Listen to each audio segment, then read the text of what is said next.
Welcome to Black Spring.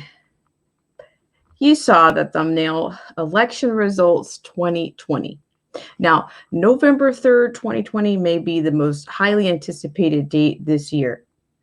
Are you planning on making it a family night or celebrating or hanging out with like-minded friends? Well, whether you are a proponent of mail-in voting or an absentee ballot, what can we expect? Once again, I'd like to thank everybody for joining me on this segment of Black Spring with Autumn. We'll have a word from the FEC commissioner on the chances and the results.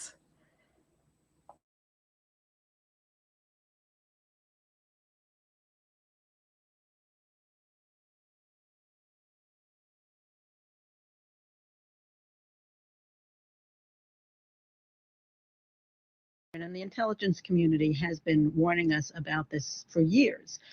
If you look at the Mueller report, if you look at the bipartisan report of the Senate Select Intelligence Committee, we have seen these kinds of influence operations going on since at least 2014 with the goal of trying to interfere and influence our elections, but also to sow chaos and to undermine democracy. And I think that everyone needs to be very cautious and vigilant about the kind of information that they are consuming and sharing online. Just because some guy on the internet says something that sounds good to you doesn't mean that it is coming from a reputable source. And some of those guys on the internet may in fact be Russian trolls or other foreign actors or even bots that are trying to influence our elections. I know that DHS has been working with the state election commissions, state election boards throughout the country to try and beef up their cybersecurity infrastructure over the last number of years. And I believe they think that they are in much better shape now than they were in 2016.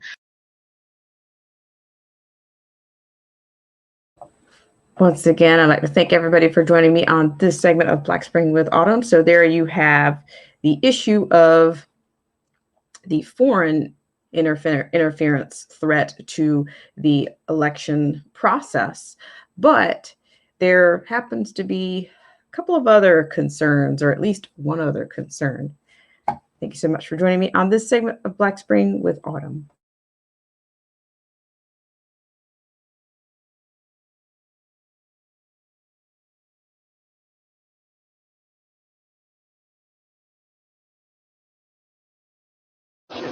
You have to have an honest election. The president says mail-in voting, he hears, is a catastrophe. Can you have an honest election with mail-in voting? Absolutely. The military has been doing it since the Civil War.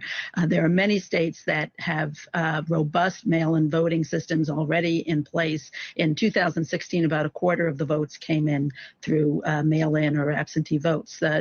Voting experts do not really distinguish between absentee voting, which the president and the vice president have endorsed, and mail-in voting. And indeed, if people are concerned about this, mail-in voting actually doesn't need to be mailed in. Usually the ballots are mailed to people at their homes, but then you can fill them out, you can mail them back. But in many jurisdictions, there are drop boxes, there are safe locations, you can drop them off at the election board. So if people are worried about putting their ballots in the mail, that's another way that people can exercise their right to vote. But this year, people are going to be using absentee voting as a preferred alternative. This is what the voters are demanding. Look at the state of. Once again, thank you for joining me on this segment of Black Spring with Autumn. So there, she is purporting that there is substantial or significant support for the mail-in voter or the absentee voter, which absentee voter is not a new trend. It's actually quite common for those who cannot physically be in place for a vote. However, we'll continue with the third point on this segment of Black Spring with Autumn.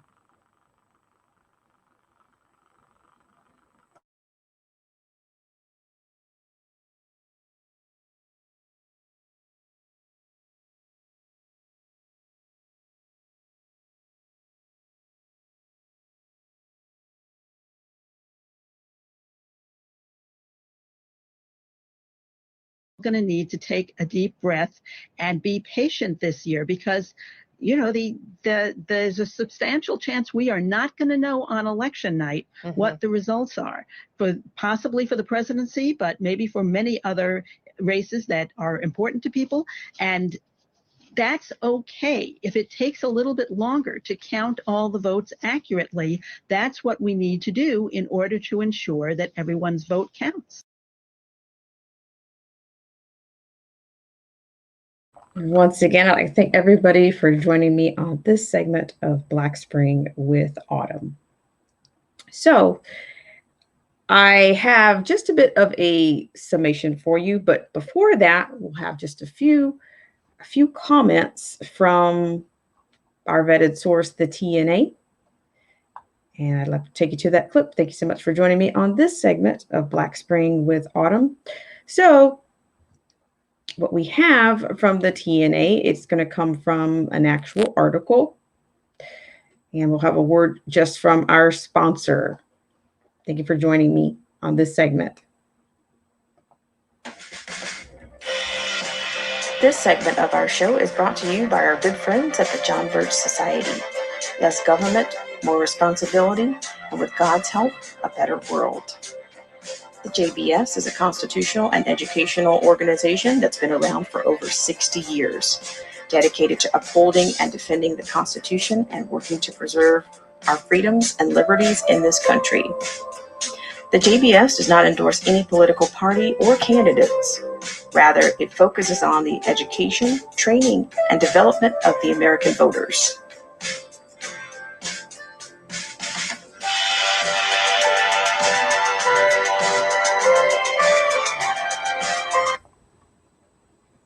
Thank you so much for joining me on this segment of Black Spring with Autumn. So, according to the New American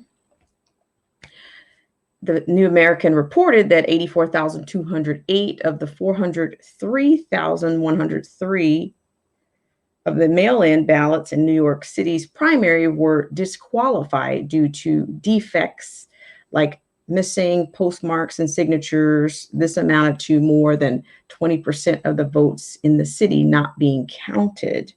A judge ordered the counting of all ballots received by June 25th, but the city's Board of Elections is appealing the ruling.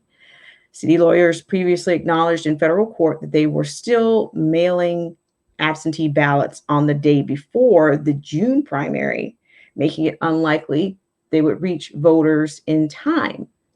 Now, Doug Kellner, the co-chair of the state Board of Elections, sent out a memo apologizing for the situation. Quote, to the voters who did not have an opportunity to cast their ballot in the primary election, we should apologize for not doing more, end quote, he wrote.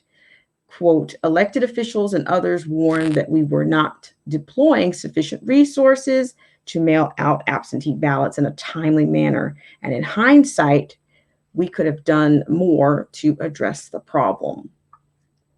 So, ladies and gentlemen, that, of course, comes to us from the TNA, our vetted source, and it was actually an article published by Luis Miguel. Now, for my final summation on this particular topic, it's more than plausible that this election cycle is, and its results will be like none other in the history of this country, as we are in a battle for the soul or the future of America and its constitutional republic. But with all the consideration, with all the reindeer games, bills going to the floor to make DC a 51st state, issues with voter suppression, voter fraud, it's certainly enough to give us all as Americans pause. I think we know what's at stake here. And could this be, or is this the last free and fair election? Let me know what you think in the comments section. You'll take care to hit that like or unlike button. And if you will continue to make sure you're subscribed to the channel, and also be sure, if you dare to throw caution to the wind, that you share out this particular video. Also, let me know what you think. Do you think this is our last free and fair election? Are you concerned about voter fraud, the mail delay? Are you concerned about any of the issues from the commissioner's statement on the process of international interference during the election? So you might want to check with your state and local registration process and check for your polling changes and plan ahead. Also, you might even check out the Election Integrity Project for more information on what's happening and to stay abreast on what's happening across the country and in your local area. And once again, I'd like to thank everybody for joining me on this segment of Black Spring with Autumn.